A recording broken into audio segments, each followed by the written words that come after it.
Terima kasih untuk Anda yang masih bergabung bersama dengan kami dan di segmen ini kita akan review jalannya perdagangan di sepanjang hari ini pemirsa, dan kami ingatkan kembali Anda masih bisa berpartisipasi di WhatsApp interaktif kami di 0812 di 8788 di 3723 seperti yang tertera di layar televisi Anda nantinya. Dan saat ini kami sudah terhubung melalui Zoom bersama dengan Ibu Ratih Mustikoningsih selaku Financial Expert Ajaib. Kita akan langsung sapa saja. Ibu Ratih, selamat sore. Apa kabar Ibu?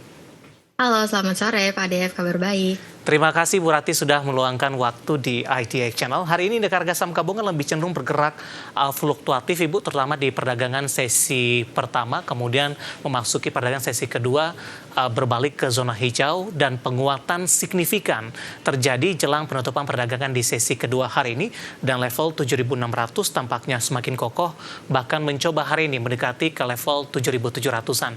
Analisis Anda secara teknikal, pembalikan arah yang terjadi.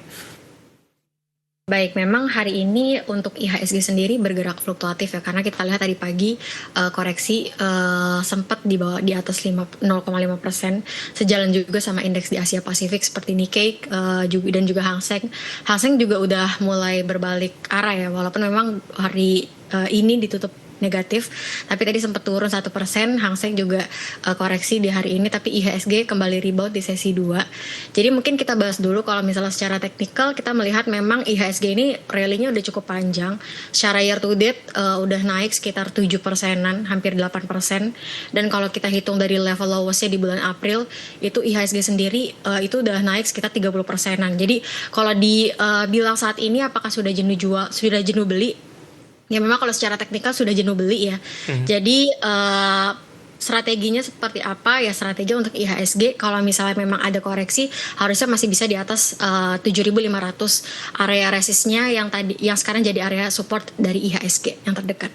Baik, arah selanjutnya Ibu paling tidak untuk jangka pendek di mana para pelaku pasar menantikan ini hasil dari FOMC di 28-29 waktu Amerika Serikat. Mungkin dari sisi suku bunga dipertahankan mungkin sudah diprediksi, tapi para investor nih masih menunggu.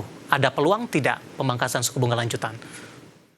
Baik, untuk Fed sendiri memang kita lagi menunggu ya terkait dengan FOMC yang akan terjadi di minggu ini, dan kita harusnya market juga udah price in, yang dimana price-nya masih tahan suku bunga di 4,25 sampai 4,5%. Jadi kemarin juga kita lihat dolar udah naik ya, karena memang mengingat Fed-nya juga masih tahan suku bunga. Jadi kita melihat dampaknya mungkin ke rupiah yang cukup terdepresiasi ke 16.3 setelah kemarin BI pangkas interest rate juga 25 basis point. Jadi strateginya untuk saat ini ya kita melihat memang IHSG masih ada peluang untuk naik karena tadi marketnya udah price in. Jadi mungkin earnings perbankan gitu yang kita lagi tunggu secara domestik. Baik, meskipun BBNI sudah keluar Bu dan terjadi perlambatan, tapi nanti kita akan coba ulas lebih detail. Tapi kita ke saham penopang indeks harga saham gabungan hari ini Bu, bisa dikatakan juga motor penggerak utama. Masih dari keuangan, ketika dari perbankan big cap lainnya lebih cenderung tertekan, SMMA ini masih mendominasi dari sisi penguatan. Hari ini melesat di 20% atau reject atas sepertinya 25.800. Tampaknya ini juga merupakan level tertinggi baru bagi SMMA. Dan ketika saham ini berfluktuasi, sesi pertama tadi melemah, indeks harga saham gabungan ikut melemah, bangkit di sesi kedua, akhirnya penguatan signifikan kembali terjadi. Analisis Anda? Baik, memang untuk dalam beberapa hari terakhir ini, mungkin bisa dikatakan dalam 1 tahun terakhir ini gitu ya, IHSG kita memang ditopang oleh pergerakan saham-saham yang memang tergabung dalam konglomerasi tertentu. Karena kalau kita lihat tadi secara year to date IHSG-nya udah naik sekitar 7%-an, hampir 8%. Tapi kalau kita lihat dari indeks IQ 45 itu masih koreksi sekitar 2,8% per hari kemarin. Dan harusnya kalau kita lihat ini juga tadi beberapa saham yang mendorong IHSG dari grup konglomerasi tertentu. Tadi untuk SMMA misalnya saya ada Sinarmas gitu ya, yang memang di minggu ini dan minggu lalu itu mendorong pergerakan IHSG. Jadi secara market cap juga cukup besar, jadi harusnya punya andil juga untuk menopang IHSG yang hari ini juga ditutup menguat 0,62% ya, di tengah perbankan yang sahamnya nggak kemana-mana menunggu rilis earnings. Baik, ada kondisi yang tidak terduga Ibu Ratih, saya akan update ini. SMMA akhirnya berbalik arah melemah ini Bu di menit-menit jelang terakhir penutupan, sehingga indeks harga saham gabungan penguatannya sangat terbatas sekali ini, hanya di 0,04%. Bagaimana Anda melihat posisi SMMA di posisi penutupan perdagangan sesi kedua hari ini, Bu? Melemah 12,56%, 18.800, profit taking yang cukup besar terjadi tampaknya untuk SMMA. Baik, jadi kalau untuk SMMA memang cukup fluktuatif. Kemarin pun juga pergerakan harga sahamnya cukup fluktuatif ya. Jadi kalau misalnya kita melihat untuk SMMA ini membuat pergerakan IHSG tadi ditutup terbatas. Jadi kalau untuk SMMA apakah masih menarik gitu ya untuk diakumulasi? Kalau menurut saya mungkin bisa dipertimbangkan karena ada open gap, ada gap up yang belum tertutup ya di area 21.300 sampai di area 18.900. Jadi ada potensi untuk ke level itu gitu ya. Makanya hari ini juga ditutupnya melemah.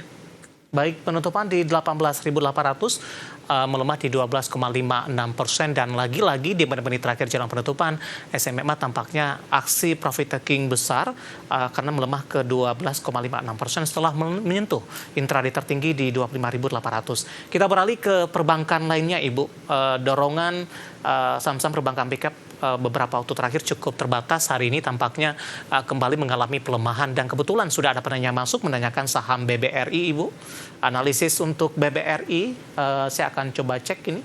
Penanya BBRI sudah beli ini, Bu, di 3.900 untuk BBRI. Prospeknya bagaimana penutupan hari ini? 3920.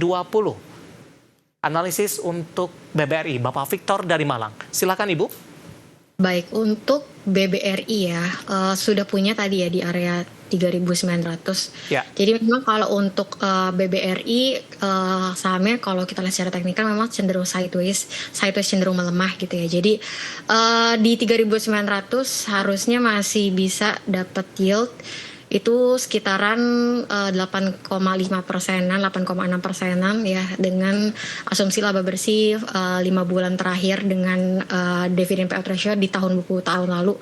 Jadi kita lihat sih sebenarnya kalau untuk jangka panjang gitu ya, untuk 1 tahun ya, kita mencari yield dividen BRI yang diproyeksikan kalau di harga 3.900 itu masih di 8,5 sampai 8,6%. Kalau secara teknikal harga sahamnya sideways cenderung melemah, jadi bisa pertimbangkan sih, harusnya bisa ada potensi koreksi ya ke 3.800 untuk BBRI karena kita lagi nunggu rilis earnings juga yang harusnya di pekan ini di hari Rabu. Gitu. Ambil posisi di 39 perlakuannya. Kalau udah punya posisi di 39 strateginya ya di hold aja gitu ya. Oke, baik. Atau kalau misalnya mau better buy on weakness ya, mau buy lagi gitu ya. Mungkin bisa buy on weakness, tunggu aja di level supportnya 3.800. Ya, kita ke Palembang, Sumatera Selatan. Ada Bapak Tristan yang sudah berpartisipasi di WhatsApp interaktif kami. Terima kasih sudah bergabung menanyakan saham perbankan big cap lainnya, Ibu Rati, untuk BMRI, analisis dan rekomendasinya jangka pendek dan juga jangka menengah. Untuk BMRI secara teknikal memang lagi sideways. Jadi kalau misalnya untuk jangka pendek strateginya lihat ada volume spike ya dari BMRI yang kita saat ini belum lihat dalam seminggu terakhir. Jadi strategi untuk BMRI sih masih wait and see. Kalau misalnya memang baru mau akumulasi, atau kalau misalnya memang tadi ya untuk jangka panjang ya bisa pertimbangkan untuk cicil beli gitu ya dengan porsi yang kecil juga. Karena kita melihat belum ada volume spike ya, kalau secara teknikal jangka pendek ya belum ada reversal. Jadi bisa pertimbangkan untuk yang jangka pendek wait and see dulu. Kalau misalnya mau jangka panjang bisa buy on weakness.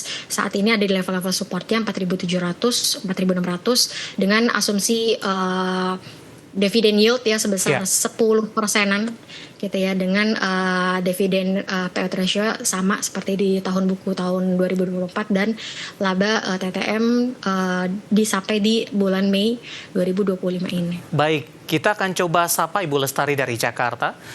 Kebetulan juga menanyakan saham perbankan, kali ini menanyakan saham BNLI, Ibu. Bank Permata Tbk. Kalau mau entry di harga berapa? Support dan resistennya untuk BNLI? Untuk BNLI ya memang secara teknikal ini ada reversal ya, membentuk rounding bottom kalau kita lihat secara teknikal. Tapi hari ini ada potensi ada pullback dari harga sahamnya dari level resistnya di 3.350 sampai 3.300. Jadi strateginya karena belum konfirmasi breakout di resist dengan volume yang dengan volume spike tadi, bisa pertimbangkan untuk wait and see dulu kalau misalnya belum punya ya. Better buy on breakout aja tadi di level 3.350 atau nunggu aja beli di saat koreksi ya, ke level supportnya tuh di level 2.780-an. Ibu, dari awal Januari 870 Ibu saham BNLI, sekarang sudah di 3.000-an. Bagaimana Anda melihat lonjakan signifikan yang terjadi saham ini? Singkat saja Ibu Rati sebelum kita jeda. Untuk BNLI memang naiknya sudah lebih tinggi ya dibandingkan dengan perbankan lain. Jadi strateginya kalau memang sudah punya ya apakah apalagi di level 800 ya better sih di hold aja gitu ya. Kecuali memang yang baru mau entry gitu ya. Better kalau untuk mau entry bisa wait and see dulu. Oke, analisis dari beberapa saham perbankan pick up pada BNLI yang kenaikannya sudah cukup signifikan dari awal Januari.